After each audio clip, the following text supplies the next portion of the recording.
Ngayong linggo sa programang Kapuso Mo Jessica Soho, ang beauty queen mula sa Tuy Batangas na si Catherine Camilon, isang buwan nang nawawala.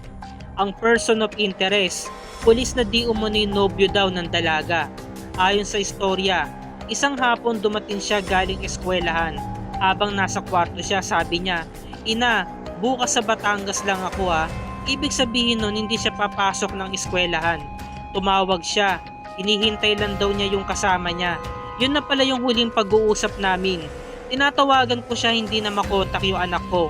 Kinakabahan na ako kasi kahit sa messenger ay hindi talaga siya online. Sinabi ng kaibigan niya si Kat ay merong kinikita ang pulis na karelasyon niya. Kada punta sa opisinang laging pinupunta ng anak ko, yun ang nagiging kasama niya. Ang sumagi sa isipan ko, hindi pala siya nagsasabi ng totoo sa amin. Gustong gusto ko na siyang makita. Gustong gusto ko na siyang mayakap. Hindi ako nag-iisip ng kahit anong nangyari sa kanya na masama. Tunay ang Panginoong Diyos lang lagi ako nagtitiwala at umaasa na makakabalik sa amin ng aming anak. Hindi pwedeng palampasin ito na ganito lamang. Mananagot sila. Ito ang mga isinalaysay ni Rose, ang ina ng guro at beauty queen na si Catherine Camilon.